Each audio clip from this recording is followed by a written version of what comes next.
Hello, everybody, and welcome to Virtual Happy Hour. I'm Raina with Garden District Bookshop, and I just want to thank you all for coming again. And this week, on our new special night, yes, Friday is going to be our night from now on, I have Michael Patrick Welch with me, and he is a local musician, he's a local writer, he has written for The Guardian. He was the New Orleans columnist for Vice for 3 years, and he has multiple books. His most recent, I believe, is The New Orleans Underground, which is a guide to those secret underground places in New Orleans. And I'm just going to click the button here and bring him on with us. We're going to talk to him a little bit. Hi, Michael. Here I am. There you are. I should have gotten dressed up and I was going to put a dress shirt on and everything, but instead I wore my lucky Sade shirt. If anybody wants to check that out, I get so many compliments on this shirt. Very nice. I don't really get compliments on any other piece of clothing, but if I wear this out in public, I get a lot of compliments. I got it for $10 outside of the Superdome from the bootleggers after the Sade show. So anyway, it's my lucky Sade shirt. Those are the best, finds. That's basically I got it on sale. So yeah. Well, anytime you go to a show at the Superdome, they always have the bootleggers outside, and they have $10 shirts, And inside, they're like $60 or $80. So, I don't know. Support the local economy. There's your first insider secret to New Orleans. Yes. Maybe. Don't pay the inside prices. If you're at big places like the Superdome. Right. You're at little places, pay the band inside they need the money for their merch. Sade front row or front section tickets for Sade were like $800. So I think she made her money. It'll be fine. She'll survive. I also got dressed up. It's interesting. This is a shirt that I get to wear to Jazz Fest every year, but I didn't this year. I've been trying to get as much wear out of it. I have a couple of dresses, in my closet that are only Jazz Fest dresses for whatever reason. Right. And this year they've just been sitting there. It's very sad. Yeah, I've devolved into just wearing swim trunks all the time and whatever t-shirt. Hey, whatever works. It was raining outside. You could it's indoor, outdoor wear. Right. You just go out, come back in, put your shirt back on, take it off and go out, put it back on when you come in. You're ready to go. I like it. Yeah, and I have one of those blue, kid pools out back that I go in and stuff. So it's What are you drinking? Are you drinking anything? We didn't. I'm drinking vodka and unsweetened iced tea. Yes. Like a carb counting middle-aged person. I feel that fits with my my whiskey, the last little bit that I had in the bottle, and Coke, which is just what I had laying around. That's what I call this drink. Yeah. Every week for birthday. Whiskey and Coke? It's whiskey and Coke. Is it Jack Daniels? No. It was given to me by a friend. It's some Japanese whiskey. It's something that she was like, I don't really like this. Do you want it? So that is why I call it it was just what I had laying around because if it's Jack and Coke, other people don't call it this, but I call it a Van Halen. All right, why? Coke's a Van Halen. That's just the official drink of Van Halen, but that brings me to one of the topics that I wanted to talk about. Do it. That was an amazing segue. Thank you. I thought about it beforehand. But you probably can't guess what it is. They might not have it at Garden District Books, but it's my favorite book, and I wanted to recommend it because I seriously, sincerely love it so much. It is David Lee Roth's autobiography, Crazy from the Heat. Do you guys have this at the store? I don't know, but I'm going to find out. I don't think we have it on the shelf. Right. It's out of print, so. If it's out of print, then no, I don't. Yeah. But if I ever find used copies of it or whatever, I always buy it. I've given out so many of these copies like I'm a Scientologist or Jehovah's Witness or something, but it's so unexpectedly good and smart. And yeah, if you ever can find a copy. But I've read it like 10 times. I was like a literature major in college, and I'm always like, people are like, what's your favorite book? I say, David Lee Roth's Crazy from the Heat. I read like all the Faulkner and everything, and I really loved it. But David Lee Roth for the win. I can't judge. I haven't read it, so I can't say. Oh, I'm going to loan it to you. It's so good. I'll take it. And I will also plug, if you're looking for used books, we don't sell used books, but Blue Cypress Books in the Riverbend area does. Awesome. Crescent City Books in CBD. And there's multiple bookstores in the French Quarter that are used books too. So you can find it at an indie bookstore. Just look around. So are all those places like in the Quarter and all those little nooks and cranny places open? Some of them, the smaller ones like Acadian Books, I don't think they're open. The library closed. Right. They closed permanently. Yeah. But I think Beckham's is open. I'm pretty sure. I think anybody with a website would be open, and everybody without a website might be. Faulkner House Books, they're open. I think their hours are very modified. You have to definitely call ahead or check their website or their social media for their hours for sure. But they are open every week, every day, every other day. I don't know what their hours are, but they're open for browsing. It's hard in the Quarter because so many things are shut down. Those little like islands and places that are open, it's hard for them to do well. But I will say this as a local, here's another insider tip. Now is the time to go shopping in the Quarter.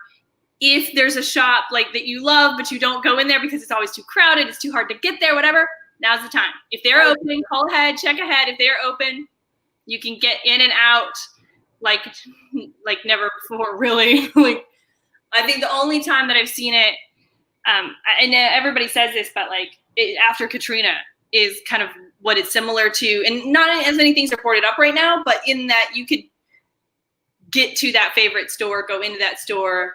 Yeah. Get in and out. I haven't been super shut in the whole time, but I did notice how awesome all the artwork on the boarded up stuff is in the Quarter. Somebody should do a photo essay on that.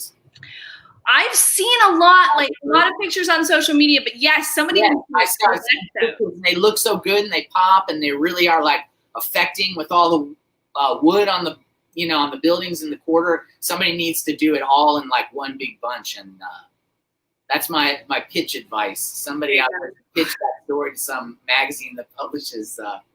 That's where my mind is always at. You're an idea man. You got it. You've got the ideas. I like it. I want to say hi to everybody again because it takes a few minutes for people to get on here and get watching us. If you post in the comments, whether you're watching on Facebook or on YouTube, we can see those comments here, so we can answer any questions that you have, or see anything that you post there. And it's always fun for everybody to post like where they're watching from. So if you've got nothing else to say, that's okay. But just comment and tell us where you're watching from, because that's always fun to see. We get people from all over. That's very interesting. So one thing that you and I have in common, which I didn't actually know until we started talking about doing this, is we're both from Fort Myers, Florida. Yeah, I don't remember any of that, though. No, I'm just kidding. I always tell my Florida friends now when I go back, I'm like, I barely even, like, New Orleans has taken over my mind in the last 20 years where I'll tell people, like, I don't even remember you. Like, it's just a running joke. Like, I just don't even remember my life in Florida at all because New Orleans is the life that I had, It's well, maybe I'm not articulating that well. No, I know what you mean. Because I've lived here for about 15 years, and when I moved here, I had never lived anywhere else. So it's Fort Myers and then here. Oh wow! And it was like I hated it. I loved visiting, but once I got here and I lived here, I was like, oh my gosh, I'm here. I'm stuck. What am I doing? What is going on? It's so different. Yeah. And then about a year. But what year did you leave Fort Myers? So I moved here right after Katrina. Yeah. Oh, wow. Okay. Yeah. So I have like an interesting Katrina story in that we had already given our notice at our jobs and apartments. We had planned to move here before Katrina hit. Like we had been saving and planning and everything to move here. And the weekend, Katrina was headed this way. We were supposed to come up here and look for apartments. And we were watching the news and we're like, maybe we shouldn't drive into a hurricane. Then Katrina happened and we're sitting there and we're like, what do we do? Do we bail on this plan? And we just decided no, because we had built up to it for so much. And it felt like, even though we weren't here yet, this was the future we had planned. This is what we were doing. And if we bailed on it then, when is something as catastrophic as Katrina isn't fixed in a month? It's not fixed in a year. So if we didn't go, when are you going to go? When's the right time? So we kept all of our notices. We moved out of our apartment. We joined the Red Cross and volunteered up here for 3 or 4 weeks, and then went back home, put our stuff in the U-Haul and moved up here. So we were here by Thanksgiving. Wow. Of that year. I haven't seen Fort Myers since like 1998 or 99. Oh my gosh. You wouldn't even recognize it. It doubled. After I left to go away to college in Tampa, it was doubling in population every year. Yeah. Here's a little weird. Here's another literary book Fort Myers thing, and I don't know if you know this, but so I moved there when I was 10 to Fort Myers, and it was like moving into a condo in the rainforest. Like they hadn't even developed it yet. And so there were all these animals everywhere. There were like bobcats in our neighborhood, and walking catfish would come out of the storm drains when it rained. Like it was, and gators and all kinds of crazy stuff. But my dad was a car salesman. He sold cars for 35 years or something like that. And he did that when we moved to Fort Myers. And so have you ever read John Updike's Rabbit series? Run Rabbit Run, and I don't know which one, but one of them, I was reading it, and it starts, and it's like, it's in Fort Myers. Oh my God! And they're describing Fort Myers, and then the main character is a car salesman. I was like, the book. It was so crazy. And anyway, it's a really great book, but I don't remember which in the series it is. It might be Run Rabbit Run, where they like move away to Florida. But what a trippy, like it just blew my mind. And I might have even been the same time that I was living there that that John Updike like documents in the book. But yeah, Fort Myers in a book. Now I'm gonna have to look that up because I had no idea. Yeah. There was a book that came out a couple of years ago by is it Lady Hubbard? I'm not sure how to pronounce her first name. I think it's Lady Hubbard. But the book is called The Talented Ribkins. And they, this family basically road trips for nefarious purposes all over Florida. And on the cover, it's got like a map of Florida on it. And Fort Myers is one of the cities that's on the map.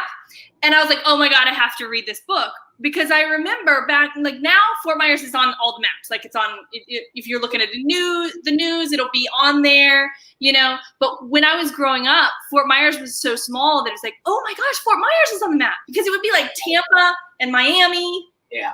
And then there's like nothing between those two. And now it's on the map, and it was on that book. And I'm like, okay, you win. I'm going to read it. I always just thought that was really wild. I kind of kept up with it a little bit, the population and stuff, after I moved away. And there were many years where the population doubled every year. Like doubled. Mm-hmm. Maybe someone can go back and check that for me. But, but I remember being like doubled.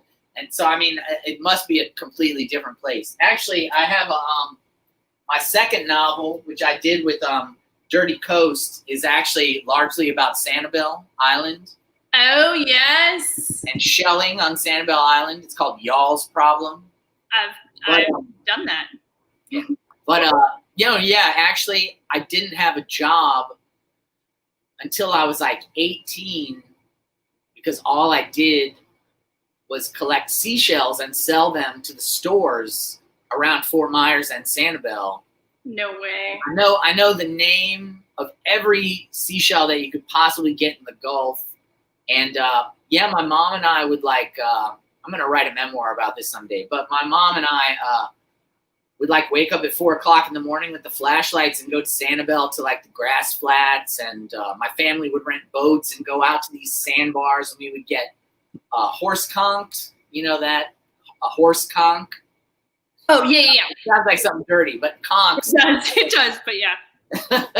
But if you Google that, all kinds of crazy stuff comes up. No, but they're the official state shell of Florida. And they're huge. They're like that big, you know, they're 24 inches or something like that. And we would get tons of these things and essentially kill them and clean them and then bring them to the shell shop, and the shell shop would give us money. And that's like what I did for a job until and then I started playing in a band when I was 16 and started making money that way. I was pretty spoiled. After that, I had to like work at restaurants, and I was like, damn, that other job was way better. All of a sudden, collecting shells sounds pretty good. Yeah. Actually, I had a box around here. I don't see it, but I have like I used to have a seashell collection that could be in a museum, and it's been boiled down to like one box. I almost was like going to look for it and show you some things, but I don't see it around here. But like my Sanibel box. So Scott mentioned the Shell Factory. Yeah, the Shell Factory. So, do you remember Fantasy Isles at the Shell Factory? Oh, we went to the Shell Factory like 10 times. It's like a place you only go to like half of one time, and my family went there like 10 times because we were in the business, you know. Right. But, if you tell me what it is, I'm sure I know. But it's in North Fort Myers. It's right off Old 41. It's this huge room with just shells in it is what the Shell Factory is. My mom used to work there shelling oysters, getting pearls out of oysters. My mom and dad, when they first moved to Fort Myers, that's what they did for a job. Oh, wow. Mm-hmm. Man, Florida's so interesting. It really is. And around the Shell Factory, they used to have Fantasy Isles, which was for little kids, and it reminds me of Storyland in City Park here. Right.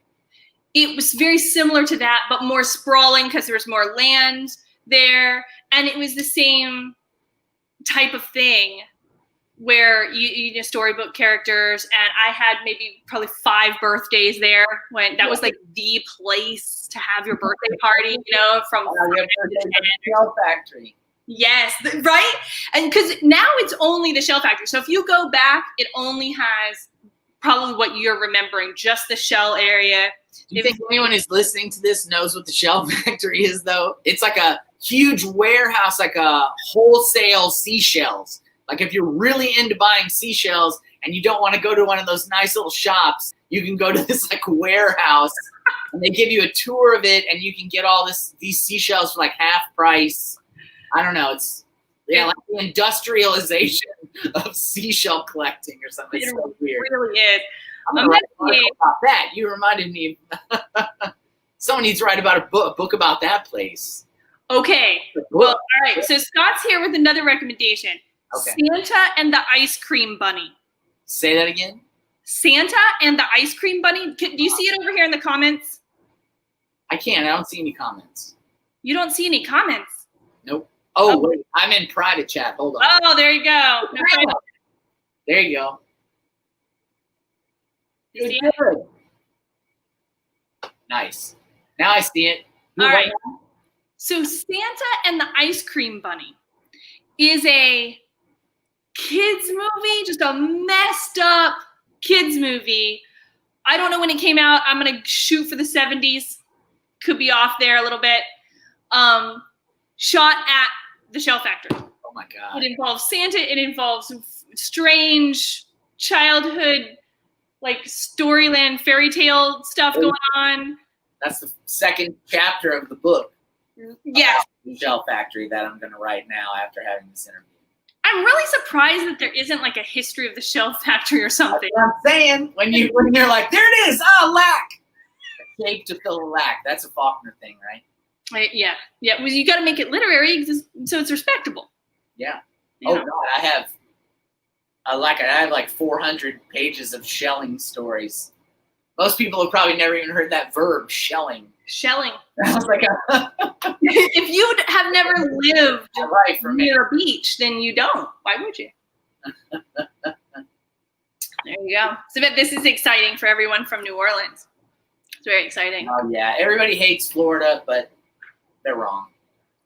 Everybody hates Florida. The land is amazing. Yeah. I can't get on board with complaining about it. Yeah. When I moved here to New Orleans 20 years ago, I couldn't get out of that place fast enough. I hated it so badly, and now that I have kids and I've gotten like back into fishing, which that's like all I did when I was a kid in Fort Myers, and now I go back there, especially to St. Petersburg, and I'm like, damn, I could live here, but I probably won't. I don't know if I would move back. The people. It's the only place that I've ever had like a random ass person walk up to me and start talking to me about conservative politics, and it's like, huh, Jehovah's Witness? I don't know. People in New Orleans walk up to you and talk to you about stuff, but I've never had anybody try to be like, listen, this is who you need to vote for. It's really important. Whoa. Right. Yeah. It's definitely a different, like, I love to visit. I go back, I see my mom, my sister, my nephew, they're there. Love it. Fort Myers? They're still in Fort Myers, yeah. Oh, man.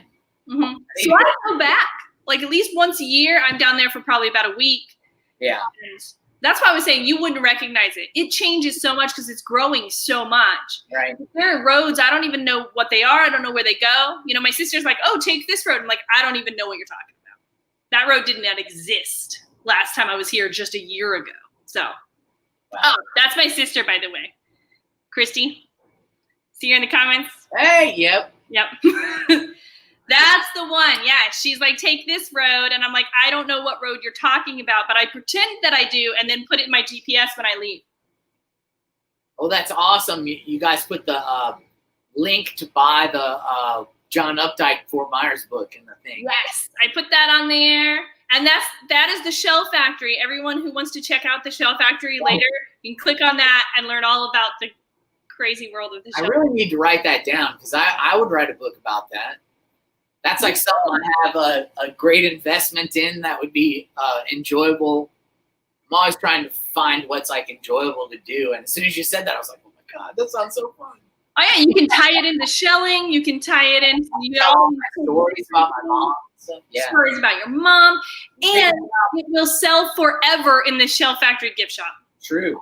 Although, maybe not. But the way I would do it, I don't know how happy they would be about all of the things ever. I have a tendency to not always make my subjects happy, but you know what? You just sell it to them however you want.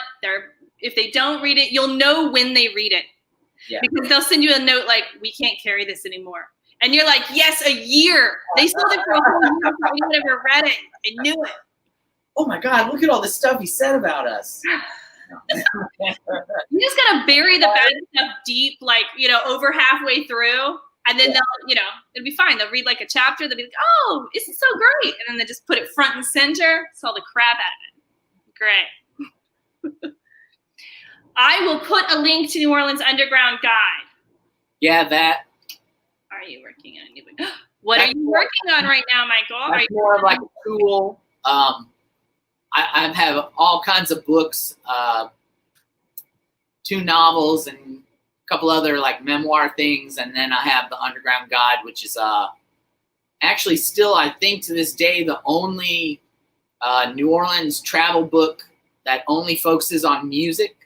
Like if you came here to see music, that's what you would do. It has ostensibly every club in the city listed. And it used to have, or no, it still has like a giant section that like talks about all the bands and has like the band's names and little definitions of what they sound like. But yeah, no one else has done that, which I think is crazy. But someone could probably. It's really helpful. People come in, like we see a lot of tourists at the bookstore, not currently, but usually.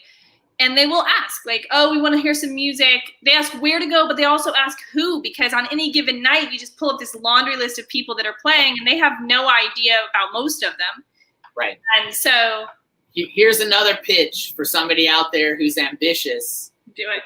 My book, though, is like highly partisan, and it's like rap, and crazy rock music and DJs, like all the like unexpected music, alternative music, marginal music. Somebody needs to make an all music guidebook of just all the traditional places and the traditional bands and the jazz bands and stuff. No one's done that. No. Which is crazy. I kind of went to the second level, like right off the bat. I probably could have made a lot more money if I had like done like a regular one, but I played on I for at least like 12 years I was playing at like every crazy nightclub in the city with my band and meeting all the musicians and writing about them and like doing all the stuff. So that was like my immersion environment was like the craziest music in New Orleans, underground music. But if somebody has the time, they need to just do a book that's like all the clubs that a tourist would go to. I kind of cater mine toward tourists, who are like me or whatever, that like crazy music, non-traditional music. I don't even like genres. Like I'm anti-genre. So, but somebody needs to write a book about all the music, like, you know what I mean? The top layer. No one's even done that. So somebody out there do that. You'll make a lot of money. Way more. Yeah. Yes. Don't you agree? I absolutely do. And I think your book is the only one that really describes. No, absolutely. Yeah. And my idea, though, was to write like a 300-page book about music in New Orleans and never mention Jazz Fest. Right.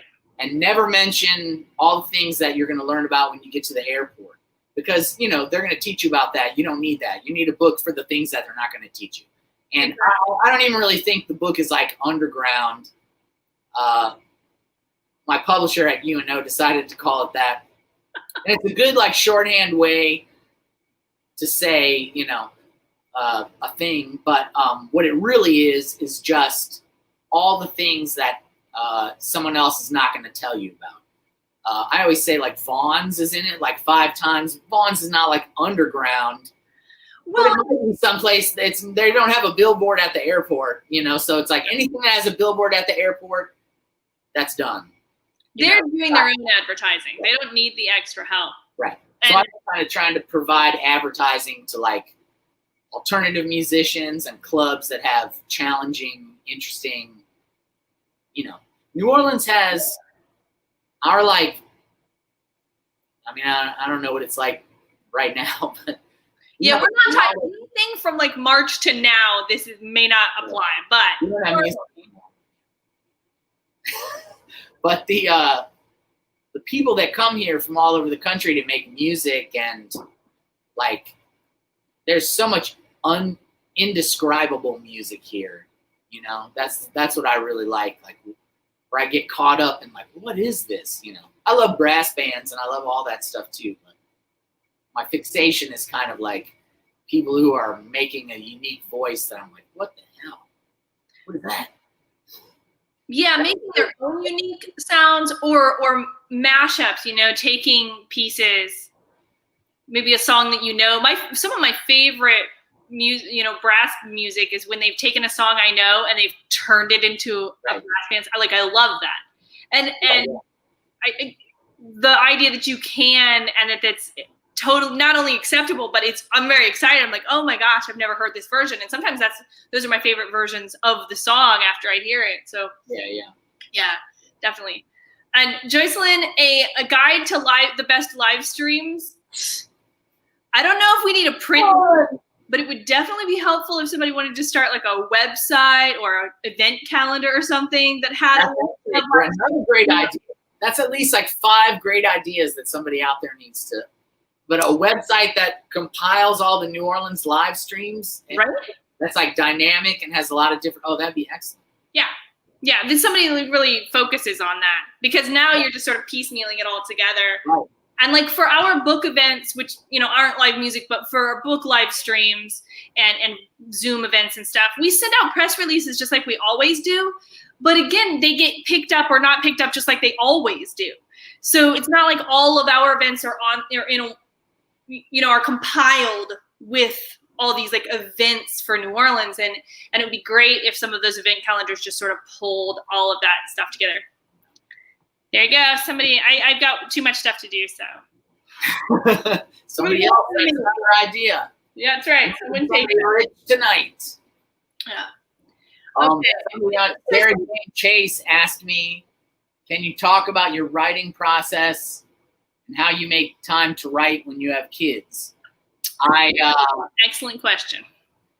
I never commit to a real job. That's my key. But normally your kids are at school all the time, and I work from home, and I also teach at Delgado behind my house on the West Bank. But I have carefully sculpted a life where even if a lot of time is taken up doing other things, I can shift the time around to my will. You know what I mean? That's you can bend time? Do tell more. What's that? I said you can bend time? I can bend it. No, I just mean like you take specific kind of jobs. I really like jobs where you just have a goal at the end and no one talks to you the whole time. They just check on you when you're supposed to be done. You know what I mean? That's what freelance writing is. You just like, they don't know what the hell I was doing for those 6 days. They just know the thing was done. And I commit to only jobs like that. But we're an artistic family too. My kids definitely, I will admit though, have cut down on my writing considerably. And they have cut down, especially on my desire to like write to all kinds of magazines and pitch them my ideas. And I got lucky with a little good job at Delgado that's gone now. It was right behind my house. It was so awesome. And it really freed up my writing in a way where I wasn't attaching it to money for like 2 years. For like the 5 years before that, I was hustling. And, trying to stay afloat by making money writing. And I was like, but obviously everyone knows that's like an industry that was just shrinking the whole time I was doing that. So I was doing well. And then the Delgado thing came along and I was like, ugh, thank God. And I've been writing a ton, but it's not like popping up in magazines all over or anything. This sounds cheesy, but I was kind of using that time to like get back in touch with something that I had lost touch with a little, like what I want to do instead of like what I want to do crossed with what I have to do, So and the cheesy thing that I did first, or the thing that I am kind of the most proud of, is I don't know if you saw that thing that I had on Medium that was called Famous People I Have Met.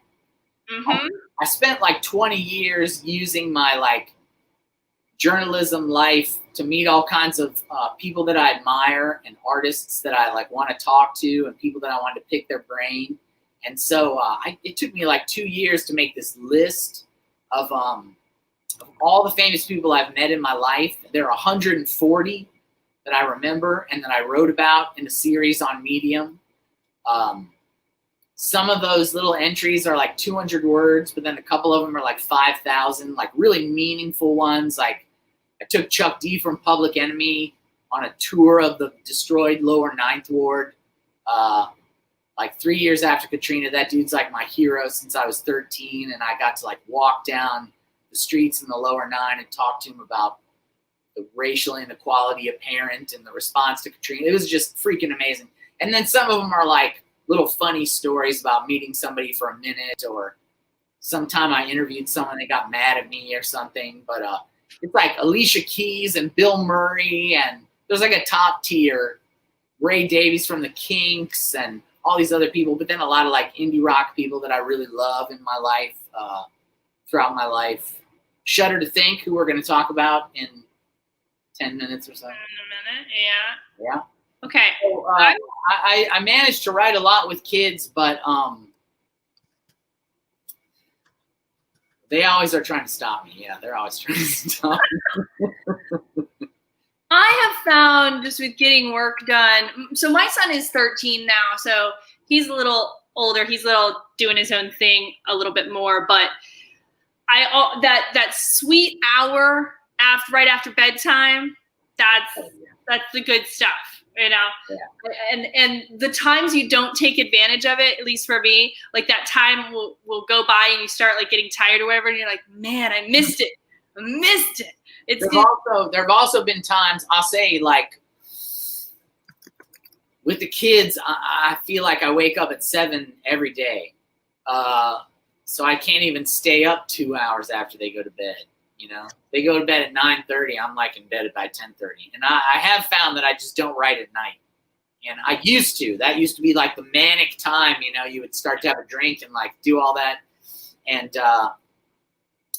they kind of put the kibosh on that. But my trick is to try to wake up before sunrise.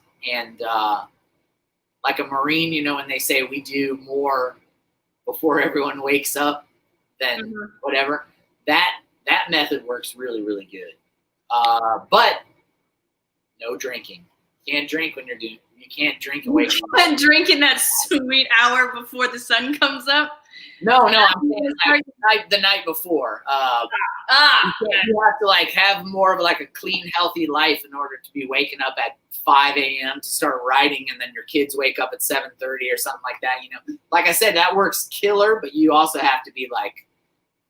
That's a clock night approach. I haven't been able to do that during the pandemic because it's drinking every night. It's a mess. I can't get up before the sun. I mean, I can get up with the sun, but before the sun, I'm useless anyway, so I might as well not. I'm just stumbling around in my PJs, making some coffee.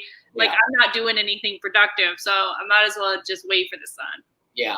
Well, I mean, I go fishing. You know, I leave the house at like 4:30 a lot of times, so I've kind of acclimated myself a little bit to waking up early, but yeah. Okay, so tell me more about this fishing. So you fished when you were younger, right? And then you were telling me that COVID happened, the writing kind of, you know, went away a little bit, and you have filled in the space with. Well, I was like obsessive fisherman when I was a kid in Florida, up until I was about 15 and started playing guitar, and then I like put the fishing pole aside and started playing shows and concerts. And then when I had kids, my dad gave me this like little rickety boat, and here in Louisiana, he brought it up to me and he gave it to me. And Louisiana is like one of the most magical, it's a shitty state politically, and the thing that we really have is this amazing like rainforest ecology. Like going out there is just amazing. And my dad gave me this boat, and ever since then, I've been just like really passionate about making sure that my friends come out with me and see this like whole other world. I always tell them, it's like, most of my friends are like, I live here because of this amazing music scene. And it's like, imagine if you couldn't see the music scene unless you had a special vehicle. Like it existed, but if you don't have that vehicle, you can't even go see the music, you know? And the other music scene that we have is the marshes and like all this crazy stuff that I take my kids to do. And my dad just happened to give me that vehicle. And so I had a little fishing show that played on WHIV, where I took out Richard Campanella and John Boutte. And like I would take out like sort of famous New Orleanians who knew a little something about their surroundings, and I'd take Richard Campanella out, and he would tell me all this crazy, so much stuff about, this fort over here, you know, and I always just forget everything. But like, if you take Richard Campanella out, he will completely change your view of like where you are every step of the way. But anyway, and all my like, you know, non-famous friends too. I just like anybody I love, I'm like, you got to come out here and see this because it's it's important. And also everybody's like, we're supposed to be caring about the wetlands and the deterioration of the wetlands and all this stuff. And almost all of us who live in New Orleans, like we don't have any way to see it. Yeah. If you don't see it, if you don't really get out there in it, how can you can give it lip service for sure, but how can you really be passionate about it? You don't really understand it. you're definitely a lot more passionate about it after you go out there and you're like, whoa, look at this. You know, but it's like nature trails that nobody can go out on, you know. So anybody out there who wants to go fishing. But anyway. So during the pandemic, I've been almost just fishing, and this is Zyla. Hi. During the pandemic, I've just been going out on good fishing trips and bringing back the fish and crabbing. I'm selling. First, I was selling the fish and the crabs, and then I started making a bunch of dishes, ceviche and bisque, crab quiche.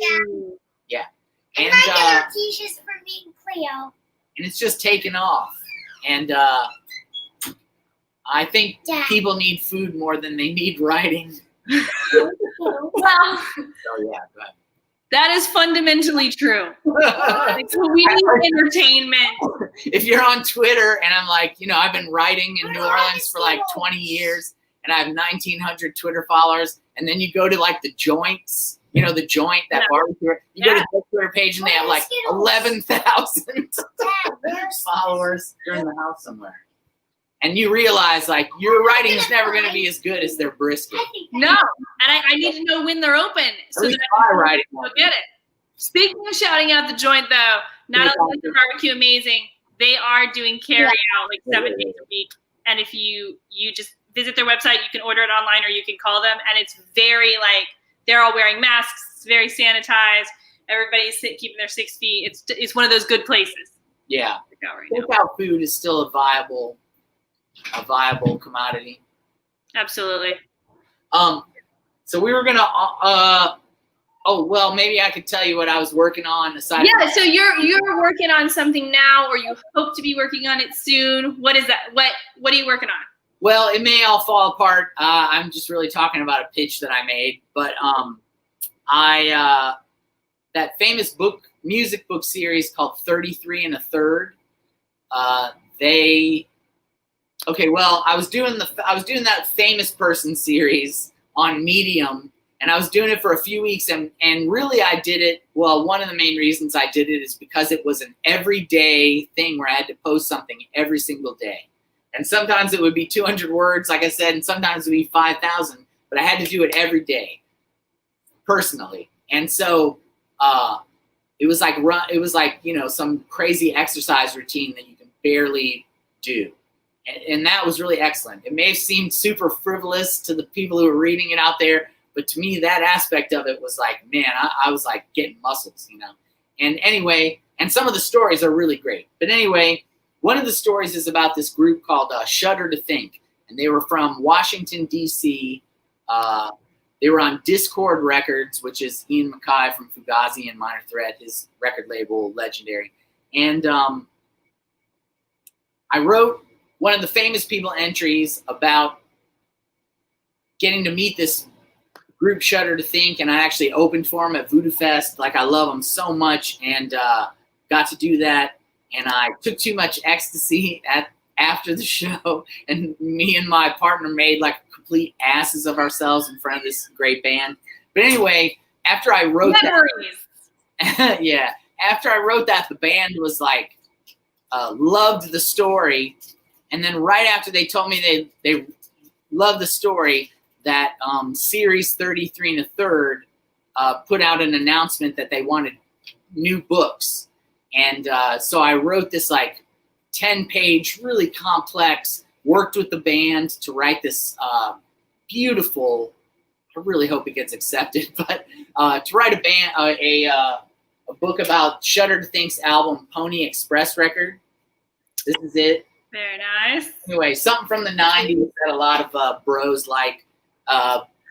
It's like Roy Orbison crossed with Fugazi or something. It's really cool. And so I'm best description ever. Yeah.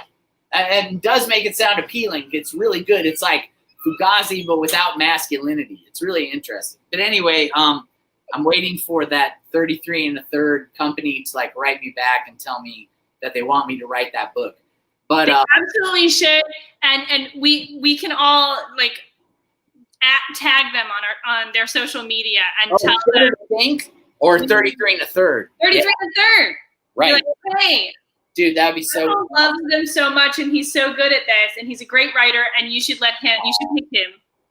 All right, so I'm setting this up for me and Cleo, and we're going to play a Shudder to Think song. But she just ran out, as she's wont to do. Does that work? Hold on. I have to go get my stray daughter.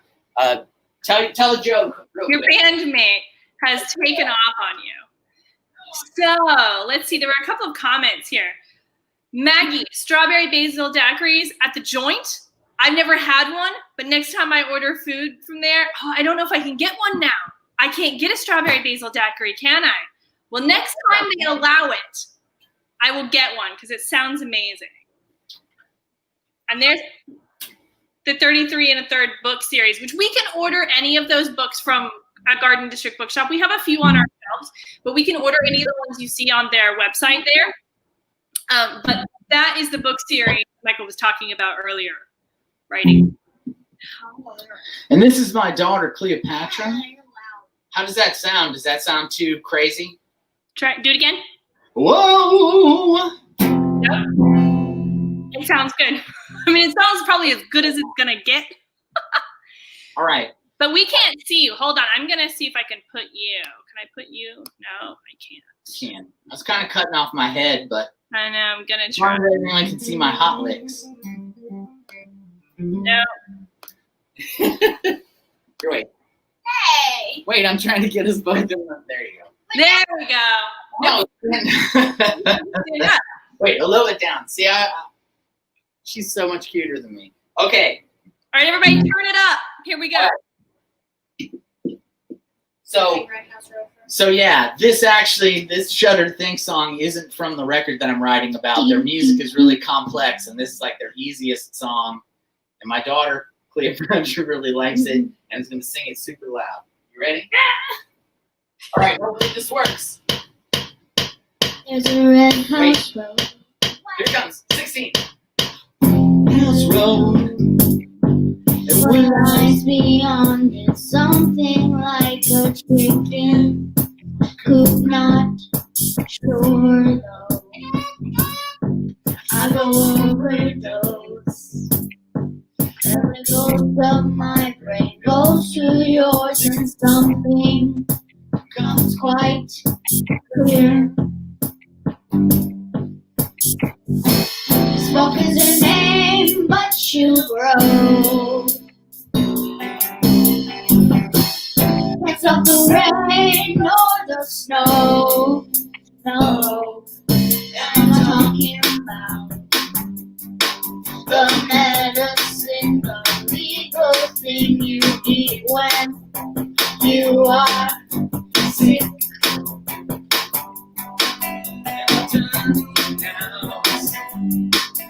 Beside me, I'm a mountain house road. I move too quick. She got real big bones and a gorgeous home in between her own. And me, there's something quite good I love. Smoking your name, but you grow. It's not the rain or the snow. Yes, really, I dream, don't look low. Yes, indeed, I dream, don't look low. Yes, indeed, I dream, don't look low. Yes, indeed, I dream, don't look low.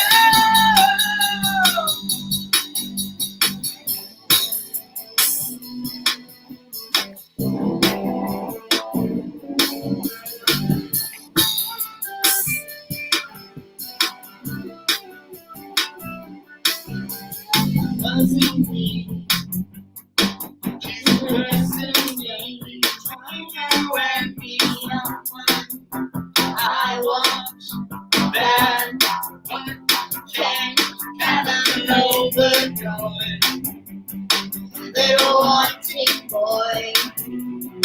She's my only joy.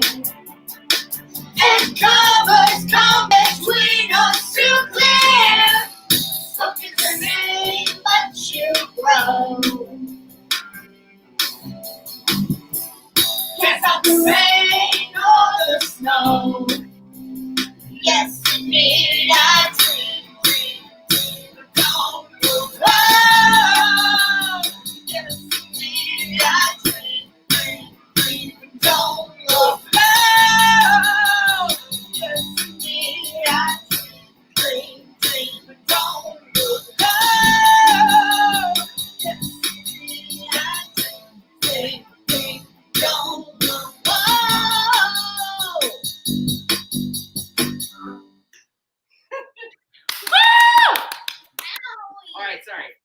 All right, so that's like one of Dad's old crusty 90s songs, and so old guy songs. And so we're going to play a Billie Eilish song to wrap it up. Cleo's, I have to listen to all this music that my kids like, and most of it I really don't like at all. I hear that in my dreams. But Billie Eilish is really good, though. He put out a new song. We're not doing that one because he hasn't programmed. Her new song is amazing. Like smooth jazz. Yeah, it's like smooth jazz with beats. It's really good. Anyway. Just in case you're wondering, it's called My Future. Yeah, that song is called My Future. Yeah, look up that Billie Eilish song. It's amazing. But anyway, this one is one of Cleo's favorites, and it's called My Strange Addiction. It's The Office. Her Strange Addiction. Oh, and it's got all these samples of The Office in it. Like a doing 17-year-old kid made it. Anyway. Really. He's almost 18. All right, here we go. Okay. Remember, there's just an 8 count.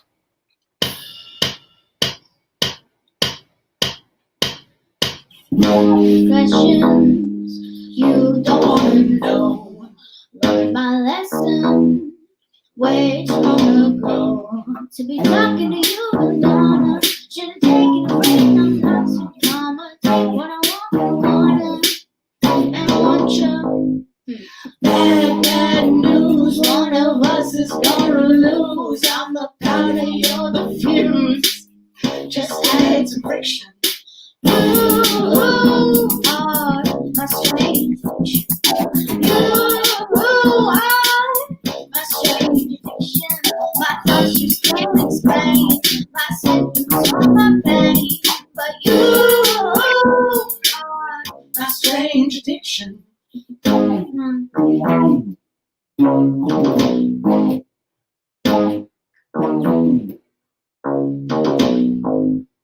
Deadly fever, please celebrate.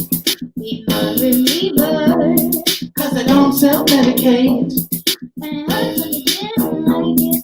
Put your lips on my skin and I might ignite it. But I know how to hide it. I know like it. Bad news, one of us is gonna lose. I'm the powder, you're the fuse. Just add some friction. You are my strange addiction. You are my strange addiction. My doctors can't explain my symptoms or my pain. But you are my strange addiction. Now wait. Now go. Something so wrong. Can't you tell I'm grass? Can't you tell I'm water? Tell me nothing lasts like I don't know. You kiss my asking, I'm not.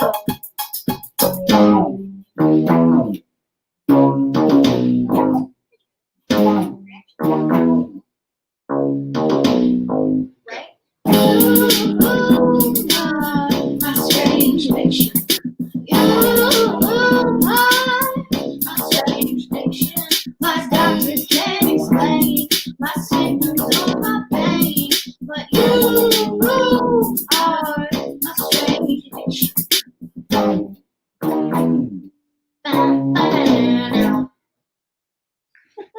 Woo! Yeah. Woo! Hopefully we'll be famous soon. I thought that was amazing. Thank you. Way to go to both of you. That takes a lot of hard work, and you have to deep breath and get out there in front of the camera. You did an amazing job. Yeah, it's a kind of our world premiere. There you go. What do you call yourselves? And then in 10 years, after I've taught her everything I know, she's going to dump me for some younger, cooler producer guy who can make all the beats, and they won't sound like old guy beats. That means as a dad, you've done your job. I think I'm starting to. Well, thanks for having me on. That was great. Thank you so much for joining me. It was great talking to you. Yeah. To know you a little bit. And thank you, Cleo, for your performance. It was amazing.